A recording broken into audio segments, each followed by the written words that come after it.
stories rise whispering, the echoes from the loam. Welcome, wayward souls, to a bonus episode of Echoes from the Loam.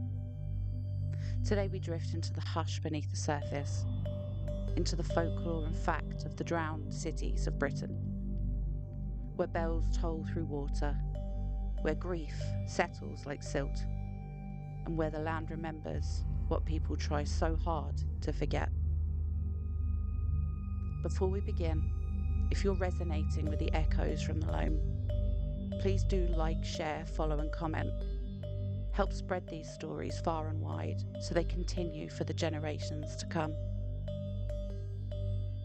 This is The Bells Beneath the Lake, a look at drowned cities in British folklore.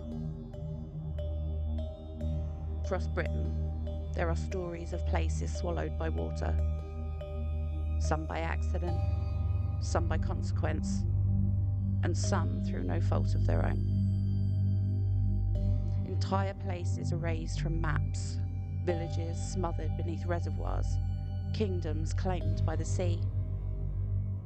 Some are purely myth, some are painfully real, but all share the same pulse.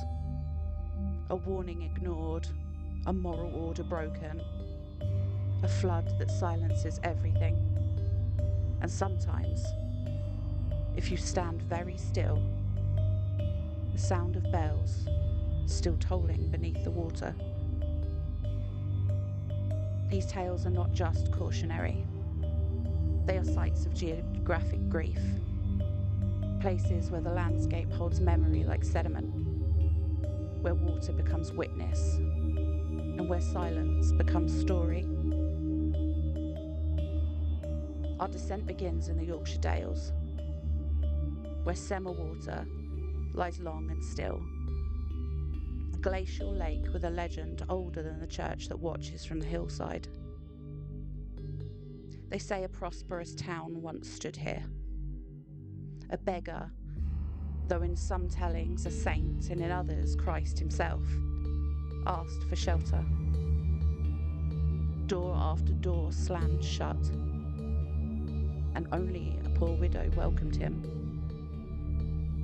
By morning the town was gone, and only her cottage remained, perched above the newborn lake like a survivor.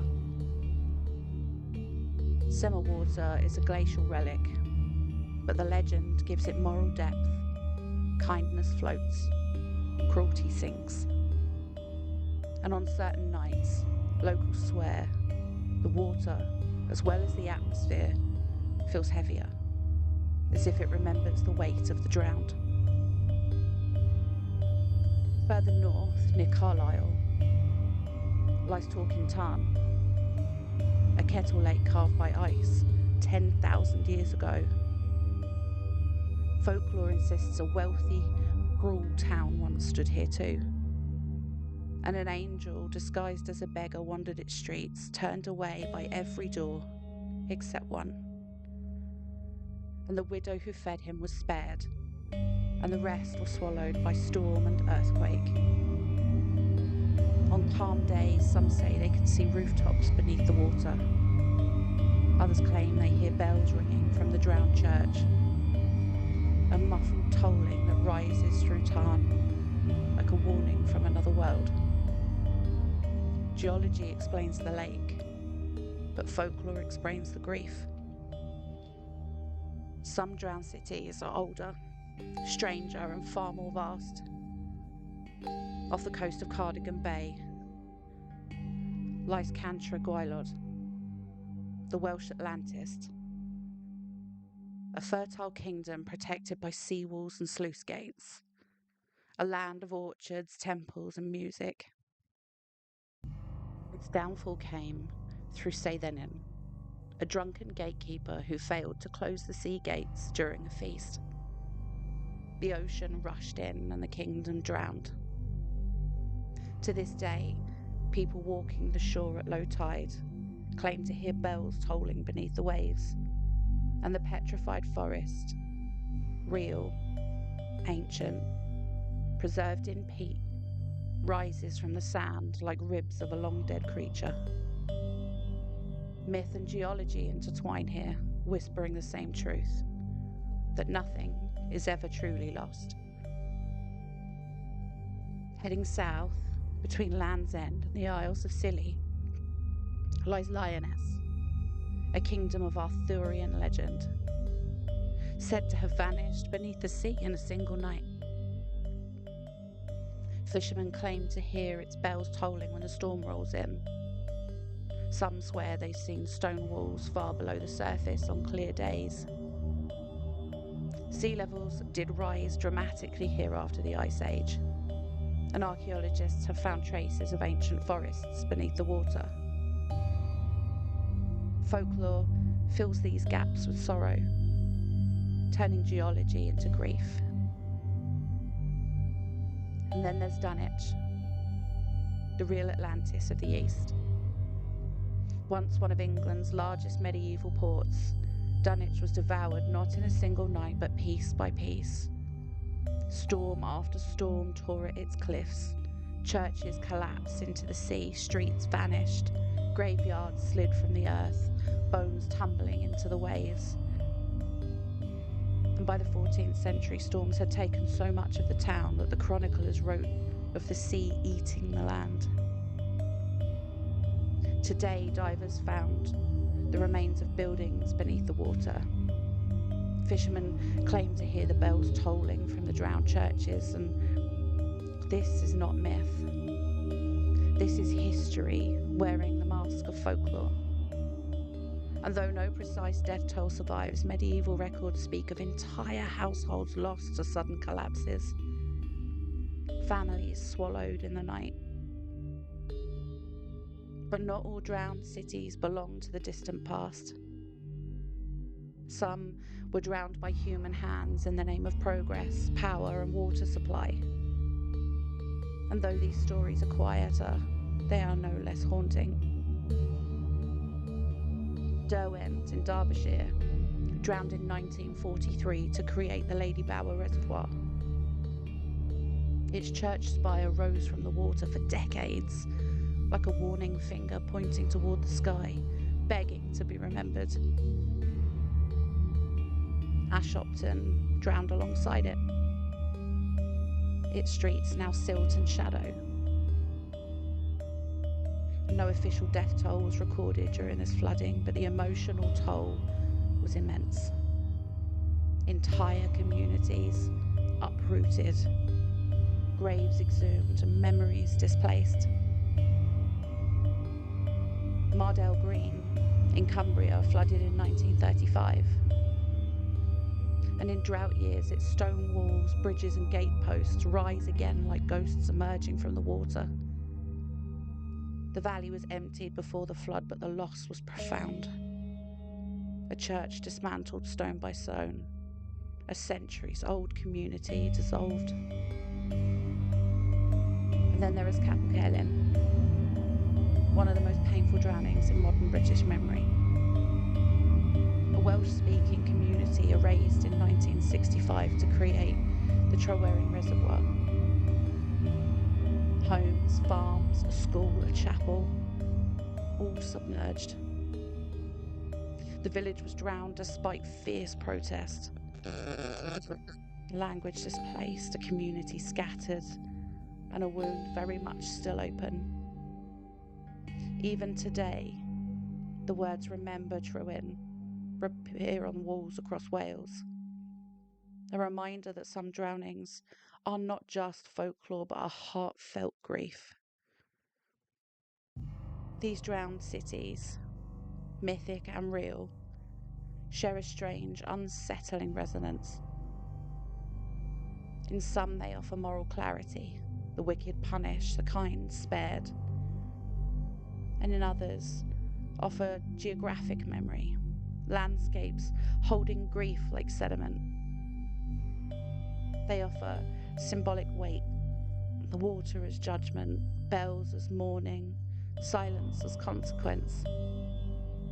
And they reflect our deepest fears of flooding, of loss, of the fragility of human order. Water is both womb and grave. It preserves and erases. It silences and sings. And so we leave the drowned cities behind. Not rescued, not reclaimed, but remembered. Beneath lakes and locks, beneath reservoirs engineered into stillness, lie homes once filled with laughter, ritual, and grief. And in drought years, the bones of these places rise again. Gateposts, chapel stones, schoolhouse steps. They emerge like ghosts, not to haunt, but to remind that memory is tidal, that grief has a geography, and that water never forgets. And perhaps the most unsettling truth is this: these places were loved. People lived here. They cooked meals, argued, prayed, buried their dead, told stories by firelight. They never imagined their homes would one day be silt and shadow. When we speak of drowned cities, we are not speaking of ruins. We are speaking of lives interrupted. So tonight, as you turn off the lights and let the quiet settle, spare a thought for the cities beneath the water, for the bells that toll through silted halls, for the windows that still face upward, waiting for a dawn that will never come, for the voices that were never meant to be silenced. The drowned cities are still listening, and somewhere in the deep, a lantern still burns, faint and flickering. And so, wayward souls, as we rise from the depths and leave the drowned cities to their quiet vigil, let us carry a gentleness with us. If the lakes feel heavy, it's because they hold more than water. They hold memory. They hold the weight of what was taken, what was lost, what was never given the chance to grow old. So when you next pass a quiet lake, or a tarn with no ripples, or a reservoir that looks too calm for its size, pause. Let the silence settle. Let the water speak in its own slow language. For somewhere beneath that surface, a doorway still stands, a window still faces upward, and a bell still waits for a hand that will never ring it again. Be kind to these places. They did not choose their fate. They simply endured it. And so I leave you with this, a poem for the fallen. Breathe in, and let the lake mist settle on your tongue. For this is a poem for the places that vanished, for the hearths that still sleep beneath silt, for the bells that toll only in memory, and in the dreams of those who still listen. Before the water rose, there was only the hush of evening, a mother calling her children in, a dog barking at the edge of a field, a candle guttering in a window, as if already sensing the tide to come. But the land remembers long before we do. It feels the weight of prophecy in the soil, in the stones, in the bones of the hills. And so the first silence was not the drowning, but the moment the wind paused, as if the world inhaled and held its breath for the turning of an age. In the north, where summer water lies like a silver shield, the old tale whispers still. A stranger seeking shelter, a village turning him away. a single cottage offering warmth. Kindness is a spell that can halt any curse, but cruelty is a gate that swings wide. The waters rose in the night, quiet as remorse, soft as a hand closing over a mouth. And when dawn came, only the ripples spoke. Even now, on still mornings, the lake carries the echo of a door unlatched, a bowl of broth offered, a life spared because compassion was chosen. Far to the west, beneath the restless mouth of Cardigan Bay, the drowned heart of Wales. They say its watchmen slept or drank or simply trusted the sea too much. They say the bells ring still clear as frost when the tide is low and the moon is thin. But I think the truth is older, that the land and sea were once lovers, and sometimes lovers cannot bear their boundaries. So the sea reached out, took the city in its arms and never let go. And the people,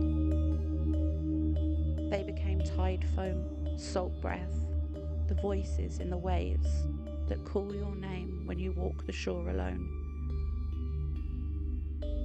And southward where Cornwall leans into the horizon, there was once Lyoness, a land of orchards and bright fields, a place where horses ran as if racing the sun. And one night the sea rose like a curtain drawn by unseen hands. For some lands grow weary of being touched by war, by greed, by the endless hunger of kings. So it slipped beneath the waves like a stag returning to the forest, quiet and dignified. On the Suffolk coast, Dunwich once stood proud, a city of churches and markets, stone walls with lichen. But the sea is patient. It does not rage, it erodes. A grain today, a handful tomorrow, storm by storm, century by century. Now the waves roll over its bones, and divers speak of doorways that open into nothing. The drowned people of Dunwich are not mournful. They walk the seabed with lanterns of pale light, guiding lost sailors back to shore. Not all drownings are ancient, some recent and raw, still tender to the touch. Their stones were lifted, their graves moved, their homes left to the rising water, like offerings no one wanted to make. But the dead do not mind the water, they know how to rest in any element. It is the living who feel the ache. And so the reservoirs hold more than rain. They hold the breath of those displaced, the songs of those who left unwilling, and the pulse of community that refuses to be erased. This poem is not a lament, it is a rite. For the drowned cities are not gone, they are transformed. They are the pulse beneath the lake skin, the shimmer in the tide, the whisper that rises when fog touches the shore. They are the reminder that nothing truly ends. So let us honour them. The hearts that still glow beneath the silt, the footsteps preserved in the cold mud of centuries, the names spoken only by the wind, and the bells that ring for those who listen.